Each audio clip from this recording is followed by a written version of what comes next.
नमस्ते विद्यार्थी मित्रांनो, या व्हिडिओमध्ये आपण वर्ग 7वी स्कॉलरशिप विषय गणित यामधील एक्झरसाइज 3.2 मधील क्वेश्चन्स बघणार आहोत. हे सर्व प्रश्न नवनीत पब्लिकेशनच्या पुस्तकामधील आहेत. हा एक्झरसाइज समजण्याच्या अगोदर 3.1 तुम्ही नीट अभ्यासा, म्हणजे यामधील प्रश्न तुम्हाला समजण्यास सोपे जातील. Question number 1, what is the difference between the greatest and the smallest rational numbers given below. आता इथं हे नंबर्स दिलेले आहेत, याच्यातला ग्रेटेस्ट आणि स्मॉलेस्ट शोधायचा आहे आणि त्याचा काय काढायचा आहे, डिफरन्स काढायचा आहे. आता ग्रेटेस्ट आणि स्मॉलेस्ट बघण्यासाठी आपण मागच्या एक्झरसाइज मध्ये अनेक प्रकारे ते आपण शोधलं होतं. एक क्रॉस मल्टिप्लिकेशन पाहिलं होतं किंवा डिनॉमिनेटर हे इक्वल करून पाहिलं होतं. तर आता ह्या तिघांचे जर तुम्ही डिनॉमिनेटर जर बघितले तर हे आपल्याला इक्वल करायला सोपे जातील. या 25 आणि 25 यांचा एलसीएम हा काय येतो, 100 येतो. मग आपण पहिल्यांदा काय करूयात, हे जे 3 आहेत याचे डिनॉमिनेटर इक्वल करूयात, म्हणजे आपल्याला ते कंपॅरिझनसाठी सोपं जाईल. तर पहिल्यांदा याचं जर 100 करायचं असेल याला 5 ने मल्टिप्लाय करावं लागेल. याला जर करायचं असेल तर याला 20 ने मल्टिप्लाय करावं लागेल आणि याला 4 ने मल्टिप्लाय करावं लागेल. म्हणजे याचं इक्विव्हॅलंट फ्रॅक्शन मध्ये त्याचं रूपांतर होईल. मग 5 ने जर इथं केलं तर काय येईल, 55/100. याला जर केलं तर ते येईल 40/100 आणि हा येईल 48/100. ठीक आहे. आता याच्यासाठी आपण याकडे थोडीशी वेगळी ट्रिक बनवूयात. बघा, इथे याच्यावर मी ते सोडवतो. हा 7/15 आहे. आता याला पहिल्यांदा आपण काय करूयात, इक्विव्हॅलंट फ्रॅक्शन करत असताना याला 2 ने मल्टिप्लाय करूयात. ठीक आहे, इक्वल्स टू ते याला 14/30. 14/30. आता याला नंतर 3 ने डिव्हाइड करूयात. आता हे वेगवेगळ्या प्रकारे करता येतं, पण आपण ही मेथड वेगळी थोडीशी इथं घेऊयात. इथं 10 आलं आणि 3 ने जेव्हा आपण 14 ला डिव्हाइड करू ते किती येईल, 3 1 जा 3, 0 6, 3 9, 3 4 जा 12, परत 2 रिमाइंडर असेल, 0 घेतलं आणि 20 होईल, 3 6 जा 3 6 जा हे येईल. आता 4.66 ला 4.66/10 ला 10 ने मल्टिप्लाय केलं तर इथं 100 असेल आणि ते हे डेसिमल पॉईंट एक डिजिट पुढे सर्कलमध्ये असेल 46.66. किती 6 समजा आपण घेऊ शकतो, ते रिकरिंग येतं. म्हणजेच काय होईल की याचा इक्विव्हॅलंट फ्रॅक्शन ज्याचं डिनॉमिनेटर 100 आहे तो किती आलाय, 46.6/100. आता याच्यामधून तुम्हाला ग्रेटेस्ट अँड द स्मॉलेस्ट, आता याच्यातला ग्रेटेस्ट कोणता येतोय, हा म्हणजे 11/20 आणि याच्यातून स्मॉलेस्ट येतोय हा म्हणजे 2/5 आणि यांचा काय काढायचा आहे, डिफरन्स काढायचा. डिफरन्स काढायचं म्हणजे काय करायचं, त्यांची सबट्रॅक्शन करायची आहे. आता सबट्रॅक्शन करत असताना या ठिकाणी परत इक्विव्हॅलंट फ्रॅक्शन घेऊयात, म्हणजे इक्वल करूयात.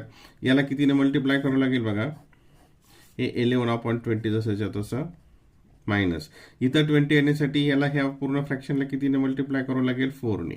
मग 4 2 जा 8/4 5 जा 20. डिनॉमिनेटर इक्वल आले म्हणजे सबट्रॅक्शन सोपी होऊ जाईल आपल्याला. 11 - 8 म्हणजे ते आलं 3/20. 3/20 ऑप्शन नंबर 1. Question number 2. आता हे जे उदाहरण दिलेलं आहे याचे जे ऑप्शन्स आहेत हे ऑप्शन्स याचे येत नाहीत, हे वेगळे ऑप्शन्स आहेत. हे आपण उदाहरण कसं सोडवायचं ते आपण इथे बघूयात. पहिल्यांदा इथे हे याला लोएस्ट फॉर्म याला रिड्यूस करूयात, म्हणजे ते कॅल्क्युलेशन्स आपल्याला आणखीन सोपे जातील. तर कसं होईल ते बघा, हे निगेटिव्ह हे कशाने डिव्हिजिबल आहे, हे 17 ने. हे दोन्ही न्यूमरेटर आणि डिनॉमिनेटर हे 17 ने डिव्हिजिबल आहे. मग 17 3 जा 51 आणि 17 5 जा 85 प्लस निगेटिव्ह 17 6 जा 102 आणि 17 5 जा हे आपण जसं तसं लिहिलं, डिव्हायडेड बाय 25/-102. आता या ठिकाणी इथे डिनॉमिनेटर इक्वल आले म्हणजेच काय होईल, न्यूमरेटरची ऍडिशन असेल. मग -3 प्लस -6 हे किती येईल, -9/5 म्हणजे याचं आन्सर किती आलं इथं -9/5. हे इथं डिव्हिजन आहे. डिव्हिजनचे आपण काय करतो, मल्टिप्लाय करतो आणि ही जी दुसरी नंबर असेल त्याचा रेसिप्रोकल घेतो. म्हणजे ते काय येईल -102/25. आता इथं काहीच कॅन्सल होत नाही, म्हणजे हा डायरेक्ट मल्टिप्लिकेशन असेल. निगेटिव्ह आणि निगेटिव्ह याचा आन्सर पॉझिटिव्ह असेल. हे 9 2 जा 18, 0 म्हणजे 18 आलं, 9 1 जा 9 आणि 25 5 जा 125. हे ऑप्शन जे आहे याच्यामध्ये मात्र दिलेलं नाही. हे इथे कॅल्क्युलेशन्स इथे आपण बघितले. Question number 3. Which of the following numbers should be added to the rational number 22/3 to get the integer? आता क्वेश्चन काय बघा, 22/3 मध्ये कोणता रॅशनल नंबर ऍड केला म्हणजे तुम्हाला इंटिजर मिळेल, म्हणजे पूर्णांक संख्या मिळेल. आता याच्या पुढची 3 ने डिव्हिजिबल असलेली पुढची संख्या कोणती येते या ठिकाणी? 23ला 3 ने डिव्हिजिबल असेल काय? नाही. 24 असेल. मग इथं काय आपल्याला पाहिजे, टू गेट द इंटिजर 24/3 आलं पाहिजे. कारण 24/3 याचं उत्तर किती येतं? 8. आणि 8 ही काय आहे? इंटिजर आहे. 8 ही काय आहे? इंटिजर आहे. कारण आपल्याला त्याचं ऍड करायचं आहे. मग आता इथं कोणतं होईल? इथं 24 आणण्यासाठी 22 मध्ये काय ऍड करावं लागेल? 2/3. 2/3 म्हणजे बघा 22 हे डिनॉमिनेटर सेम आहेत, न्यूमरेटरची ऍडिशन होईल. 22 + 2 24/3 आणि हे आलं 8 is the integer. Option number 1 त्याचं आन्सर असेल. Question number 4. Sorry. Which of the following numbers should be subtracted from the rational number 40/13 to get the nearest integer? आता वरच्या प्रमाणेच आहे. वरच्यामध्ये आपण काय केलं होतं? ऍड केलं होतं. इथं काय करायचंय? सबट्रॅक्ट करायचंय. याच्यात काय करायचंय? सबट्रॅक्ट करायचंय. बघा 40/13 मधून कोणती नंबर सबट्रॅक्ट केली तर याच्या नियरेस्ट असलेला इंटिजर मिळेल. आता हे 13 ने डिव्हिजिबल आहे, म्हणजे 13 ने आपल्याला डिव्हाइड करायचं आहे न्यूमरेटरला. मग याच्या मागची कोणती डिव्हिजिबल नंबर आहे की 13 ने डिव्हिजिबल आहे? ते आहे 39. म्हणजे 39, कारण 39 जर 13 ने डिव्हाइड केलं त्याचं उत्तर येतं 3. म्हणजे या ठिकाणी आपल्याला आन्सर किती आलं पाहिजे? 39. आणि 40 मधून 39 आणण्यासाठी कितीने सबट्रॅक्ट करावं लागेल? 1/13. म्हणजे आता इथून डिनॉमिनेटर इक्वल आले. 40 - 1 39 आणि 39 डिवायडेड बाय 13 याचाच अर्थ 3 आणि ही 3 काय आहे? इंटिजर आहे. म्हणजे आपल्याला 1/13 याच्यामधून सबट्रॅक्ट करावं लागेल. Option number 3. Option number 3. Question number 5.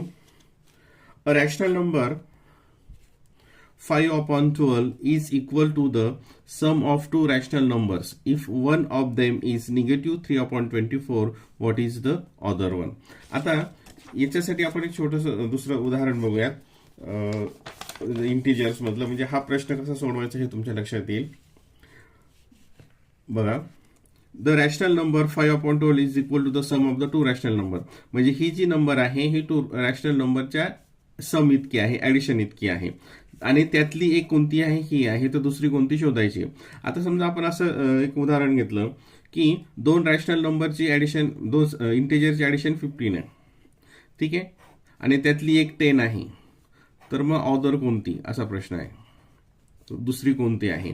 तर ही काढण्यासाठी आपण काय करणार? यामधून हे सबट्रॅक्ट करणार. करेक्ट. 15 - 10 equals to 5. आणि ह्या दोघांची मग सम आहे ही 15. मग ह्या कोणत्या म्हणजे ही संख्या आणि दुसरी एक संख्या याची सम ही आहे. तर ती काढण्यासाठी काय करावं लागेल? मग यामधून ही नंबर आपल्याला सबट्रॅक्ट करावी लागेल, वजा करावी लागेल. तर बघूया सबट्रॅक्शन. 5/12 मायनस -3/24. आता इथे परत इथं आपल्याला इक्विव्हॅलंट मध्ये घ्यायचं असेल तर इथं काय करावं लागेल? ह्या फ्रॅक्शनला, ह्या रॅशनल नंबरला 2 ने मल्टिप्लाय करावं लागेल. म्हणजे इथं 24 असेल. मग 2 ने मल्टिप्लाय केलं, 2 5 जा 10, खाली आले 24 मायनस 3/24. आता इथे डिनॉमिनेटर इक्वल झाले, मग न्यूमरेटरमध्ये is equals to 10 minus -3/24 equals to, आता हे काय होईल, बाहेर जर निगेटिव्ह साईन असेल तर साईन चेंज होतात, म्हणजे प्लस होईल, म्हणजे 10 + 3 काय हे 10 + 3/24 म्हणजे 13/24. 13/24 option number 3. Option number 3. Question number 6. आता अशा प्रकारचे जे प्रश्नाचे संदर्भातली जो सुरुवातीचा भाग आहे या चॅप्टरचा, त्याच्यामध्ये हे दिलेलं आहे की जर न्यूमरेटर जर सेम असेल तर अशा वेळेस कोणता हा रॅशनल नंबर लहान किंवा मोठा असतो याची माहिती दिलेली आहे, ते एकदा वाचून काढा. परत आपण बघूयात. Which one of the following numbers is the greatest, याच्यातला ग्रेटेस्ट कोणता आहे. आता जर समजा हा रूल आपल्याला माहित आहे, जर समजा न्यूमरेटर हे इक्वल असतील, जर समजा न्यूमरेटर जर इक्वल असतील तर त्याच्यामध्ये ज्याचा डिनॉमिनेटर हा स्मॉल असतो, ज्याचा डिनॉमिनेटर हा स्मॉल असतो ती नंबर ही ग्रेटेस्ट असते, ती नंबर ही ग्रेटेस्ट असते. परत बघा एकदा, जर न्यूमरेटर सारखे असतील तर ज्याचा डिनॉमिनेटर लहान ती संख्या मोठी. परंतु इथं निगेटिव्ह साईन दिल्यामुळे याच्या उलट होईल. निगेटिव्ह साईन असल्यामुळे काय होईल, ज्याचा डिनॉमिनेटर लहान ती संख्या लहान, आणि आपल्याला कोणती विचारली आहे, मोठी. मग मोठी संख्येसाठी काय करावं लागेल, या ठिकाणी डिनॉमिनेटर हा मोठा घ्यावा लागेल. म्हणजे याच्यामध्ये सगळ्यात मोठी संख्या कोणती असेल, -1/8. Option number 3. Option number 3. Question number 7. Which of the following is the greatest rational number between the rational numbers 3/7 and 9/30? आता याच्यामध्ये प्रश्न काय बघा, या दोन नंबर्स मध्ये यापैकी कोणत्या संख्या आहेत हे आपल्याला अगोदर शोधायचं आहे, आणि नंतर त्या ज्या असतील त्याच्यामधली जी ग्रेटेस्ट रॅशनल नंबर आहे ती आपल्याला शोधायची परत. म्हणजे याच्यामध्ये कोणते आहेत ते शोधायचं आहे, आणि नंतर याच्यातली ग्रेटेस्ट कोणती आहे ते आपल्याला शोधायचं आहे. तर आपण काय करूयात, हे थोडंसं उदाहरण, आपण आतापर्यंत क्रॉस मल्टिप्लिकेशनचा यूज केला होता प्रत्येक ठिकाणी, तर याच्यामध्ये आपण याला डिव्हाइड करून डेसिमल पॉईंटमध्ये याला कन्व्हर्ट करूयात. तीही एक सोपी पद्धत आहे कम्पॅरिझन करण्यासाठी. तर आता ह्या दोघांमध्ये आपण डिव्हाइड करूयात. 3/7 याला जर डिव्हाइड केलं तर आपण काय येतं, 0, इथं काय येईल सुरुवातीला, इथं पॉइंट, इथं काय घेतलं, 0 घेतला. म्हणजे ते काय होईल, मग या ठिकाणी 7 4 जा 28, परत 2 आलं, इथं 0 घेतलं, आणि 7 2 जा 14, म्हणजे 0.42 च्या आसपास याचा आन्सर असेल. किती असेल, 0.42. आणि ही जी नंबर आहे या नंबरला इथं घेतलं तर 0. इथं 0 घेतलं, 13 ने याला डिवाइड केलं, 13 6 जा 78, हे 6 आणि हे पुढे 9, म्हणजे ह्या दोघांच्या दरम्यान याची व्हॅल्यू ही येते आणि याची व्हॅल्यू ही येते. आता याची व्हॅल्यू आपण काय होते ते डिवाइड करून बघूयात. इथे याला जर डिवाइड केलं ते येतं 0. इथं 40 होईल 3, साधारणतः किती येतं 0.3, आणि ते पुढे संख्या येत राहील. याला जर आपण इथं डिवाइड केलं 0. हे किती येतं 0.12 5 जा 65 येतं. आपल्याला काय पाहिजे आता 4 आणि 6च्या मध्ये पाहिजे. आता अगोदर हे बघूयात, हे येतं 0.5 सरळ सरळ, आणि हे याला आणखीन पुढे आपण गरज पडली तर आणखीन याला डेसिमल पॉईंट वाढवूयात. इथं 0 घेतलं, 0.8 हे 6, इथं 6 आलं, आणि परत आपल्याला पुढे बघावं लागेल. इथं 48, इथं 2 आलं, 0, 6 2 जा 12, इथे डिवाइड केल्यानंतर 6, इथं 2 आणि हे 3 आलं इथे. ठीक आहे. आता पहिल्यांदा ही नंबर 0.3 आहे, इथं आपल्याला 0.4 पासून पाहिजे, म्हणजे ही नंबर ह्या दोघांच्या मध्ये येणारच नाही, हा भाग झाला. ही नंबर 0.5 आहे, ही 0.5 आहे आणि ही पण आहे. ह्या तिन्ही पण ह्या दोघांच्या मध्ये येतात आणि याच्यातली आपल्याला कोणती पाहिजे, ते ग्रेटेस्ट पाहिजे. याच्यातली ग्रेटेस्ट कोणती आहे, ही लास्टवाली. म्हणजेच काय येईल, ऑप्शन नंबर 4 याचा आन्सर. हे आपण दोन्ही थोडंसं वेगळ्या पद्धतीने कंपॅरिझन केलं, त्याला डिव्हिजन ओव्हरली फास्ट येतात, त्यासाठी ही पद्धत सुद्धा खूप सोपी असते. Question number 8. 1/2 प्लस हे आता इथं ऍडिशन आहे यांची आणि हे सबट्रॅक्ट करायचं आहे आणि याचा आन्सर विचारलंय. तर पहिल्यांदा आपण काय करूयात, तर सगळ्यांचे डिनॉमिनेटर सारखे करूयात, म्हणजे एलसीएम आपण काढूयात. आता 2, 3 and 4 याचा एलसीएम किती होतो, 12 येतो. मग याचा 12 मध्ये कन्व्हर्ट करण्यासाठी याला 6 ने मल्टिप्लाय करावं लागेल, हे याला 4 ने मल्टिप्लाय करावं लागेल आणि याला 3 ने मल्टिप्लाय करावं लागेल त्या रॅशनल नंबर्सला. मग याला 6 ने मल्टिप्लाय केलं तर येईल 6/12 प्लस हे येईल 4 to 8/12 प्लस 9/12 आणि हे आपण डायरेक्ट जरी लिहिलं इथे तरी काय फरक पडणार नाही, कारण इथे सगळं ऍडिशन आणि सबट्रॅक्शन आहे 5/12. हे ठीक आहे. आता हे किती येईल, हे 6 + 8 14, 14 + 9 23, 23/12 minus 5/12. 23 minus 5 किती आलं, हे 18/12 आणि हे कशाने डिव्हिजिबल आहे, हे 6 ने. मग 6 ने इथं आपण इथं लोएस्ट फॉर्म करूया. 6 3 आणि 18 6 2 12, 3/2. 3/2 is the answer. Question number 9. सहसळ डिव्हिजन आहे, एकदम इझी आहे.